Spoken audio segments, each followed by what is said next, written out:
करण, एक 19 साल का कॉलेज जाने वाला लड़का, सुबह उठते ही अपने कॉलोनी के पास एक नए न्यूक्लियर प्लांट बनने की खबर सुनता है। एक ओर वो अपने घर के पास इंफ्रास्ट्रक्चर डेवलपमेंट की खबर से खुश तो है, पर दूसरी ओर उसे निम्बी सिंड्रोम ने भी घेर लिया है। पर क्या है ये निम्बी सिंड्रोम?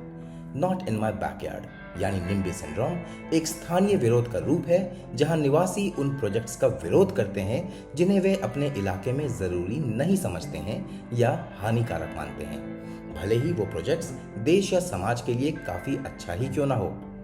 करण मिक्स्ड इमोशन में उलझ गया, पर करण जैसे और कई लोग हैं जो न्यूक्लियर प्लांट तो चाहते हैं पर अपने आसपास नहीं। लेकिन आंकड़े कुछ और ही कहानी बताते हैं।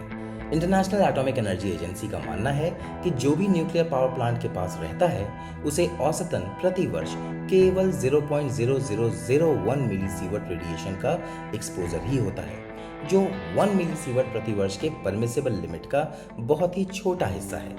ये उतना ही रेडिएशन है जितना एक केला खाने से मिलता है। इसकी तुलना में पृथ्वी पर नेचुरल रेडिएशन 2.4 मिलीसीवर्ट प्रति वर्ष है, जो न्यूक्लियर प्लांट के पास रहने वाले व्यक्ति को मिलने वाले अतिरिक्त रेडिएशन से 24,000 गुना ज्यादा है। छाती का एक्सरे कराने पर 0.1 मिलीसीवर्ट और पूरे शरीर का सीटी स्कैन कराने पर 10 मिलीसीवर्ट तक रेडिएशन मिलता है। ये न्यूक्लियर प्लांट के पास के स्तर से लाख गुना अधिक है। अब सवाल ये है कि क्या कोयला से चलने वाले थर्मल प्लांट न्यूक्लियर प्लांट से ज्यादा रेडिएशन देते हैं?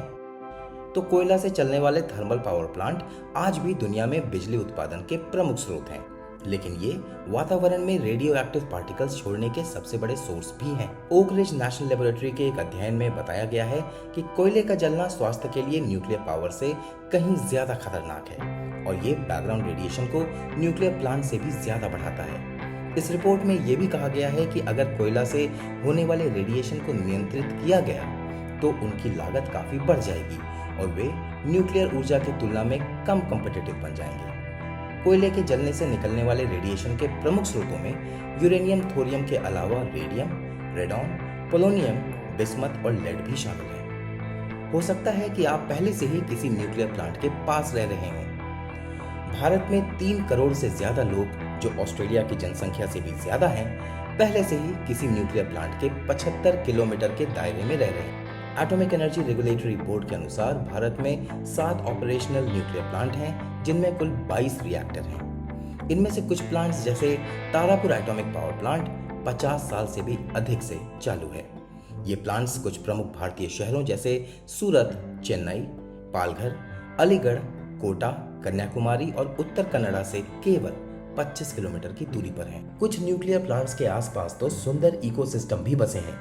उदाहरण के लिए तारापुर न्यूक्लियर प्लांट में एक अनूठा बटरफ्लाई गार्डन है, जिसमें तितलियों की लगभग 100 प्रजातियां हैं और 64 प्रजातियों के लगभग 2900 पौधे हैं, जिनसे यहाँ तितलियों का पूरा लाइफ साइकिल कंप्लीट होता है।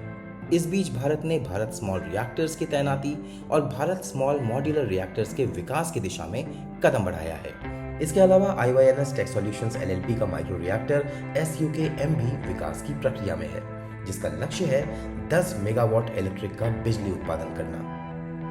ये रिएक्टर आकार में बहुत छोटे होंगे और स्थानीय ऊर्जा की मांग को पूरा करेंगे और वे आपके शहर के इंडस्ट्रियल एरिया में हो सकते हैं, लेकिन जैसा कि डेटा बताता है, ये सिर्फ एक नई विकास की खुशी लाएगा, जिसकी शुरुआत होगी निम्बी से, यानी नाउ इन माई बैकयार्ड।